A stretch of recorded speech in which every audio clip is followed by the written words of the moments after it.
நச்சுத்தன்மை அதிகம் உள்ளதாக கூறி இந்தியாவிலிருந்து நிலக்கடலை இறக்குமதி செய்ய இந்தோனேஷிய அரசு தடை விதித்திருப்பது விவசாயிகளை கவலையடைய வைத்துள்ளது. இந்தியாவில் இருந்து உலக நாடுகளுக்கு ஏற்றுமதி செய்யப்படும் நிலக்கடலையில் 1/3 பகுதியை இறக்குமதி செய்யும் நாடாக இந்தோனேஷியா உள்ளது.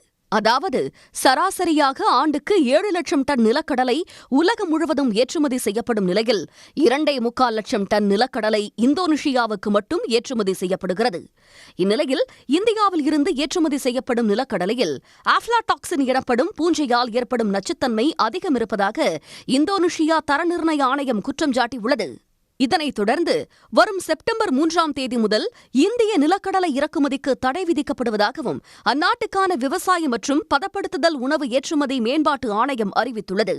ஏற்றுமதி நிறுவனங்கள் உரிய பாதுகாப்பு நடைமுறைகளை பின்பற்ற வேண்டுமென கடந்த ஏப்ரல் மாதம் அறிவித்த இந்தோனேஷியா இந்தியாவில் இருந்து ஏற்றுமதி செய்யப்படும் உணவுப் பொருட்களை ஆய்வு செய்வதற்காக 17 ஆய்வகங்களை அமைத்துள்ளது.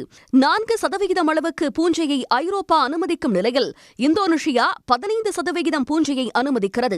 எனினும் இந்திய நிலக்கடலைகளில் பூஞ்சை நச்சுத்தன்மை 15%க்கும் அதிகமாக உள்ளதால் கல்லீரல் பாதிப்பு உள்ளிட்ட பல்வேறு உடல்நல பிரச்சினைகள் ஏற்படுவதாக இந்தோனேஷிய அதிகாரிகள் தெரிவித்துள்ளனர். உடனுக்குடன் செய்திகளை தெரிந்து கொள்ள சன் நியூஸ் பெல் ஐகானை கிளிக் பண்ணுங்க.